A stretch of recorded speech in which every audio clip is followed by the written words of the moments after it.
The mandatory 24-hour of rest is a game changer. A crucial decision has to be made. So we don't know if there's a trail all the way, is what you're saying? All teams must take 24 hours of mandatory rest before the second half of the race. Those who seemingly are in the lead can be leapfrogged by a well-rested team later down the trail. During the 24-hour break, the dogs get to snuggle up, sleep, eat, reload, and finally their caregivers get to do the same. Keeping his streak up, Ryan Redington is first into Ophir. Second in is Brent Sass. Are you going to stay a bit? What's the trail look like? Nobody knows. So we don't know if there's a trail all the way, is what you're saying? Meanwhile, Dallas Seavey is resting back in McGrath, reevaluating his game plan.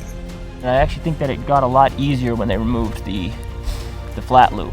The teams were supposed to go in a loop around flat, but due to all of the heavy snow, the turning point will now be in Iditarod, making the race shorter. I think it makes it a little bit easier as far as landing and checkpoints. We're working with different numbers now. I haven't gave it much thought. I figured I'll get my naps in. Once I get done taking care of the dogs, I'm rested, and drink some coffee and actually sit down with a notebook and pencil it out and see what it looks like. Brent Sass makes up his mind and sets off into the night, aiming for the ghost town and the halfway point of Iditarod. The Iditarod takes COVID restrictions seriously, and all mushers are being tested regularly. The veteran Iditarod musher Gunnar Johnson was withdrawn from the race due to a positive COVID-19 test. Almost 100 years ago, the Iditarod Trail dealt with another pandemic, shaping its history. Northern people have used dogs to pull sleds for centuries, once a primary form of transportation. In 1925, the gold rush city of Nome was struck by diphtheria. The population suffered, children died. The only way to get the antitoxin serum to Nome was by dog team. Mushing captured headlines around the nation when 20 mushers and their dog teams relayed the life-saving serum to the children of Nome. Among these, the Norwegian-born Leonhard Seppala and his dog Togo, and his friend Gunnar Johnson with his best lead dog, Balto.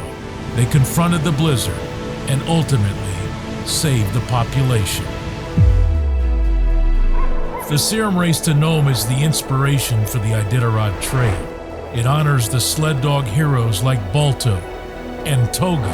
These historic trails continue to make new heroes, as the winning team of Iditarod has earned the title of Best Musher and Sled Dogs in the world. Chasing his fifth victory, Dallas Seavey heads out of McGrath.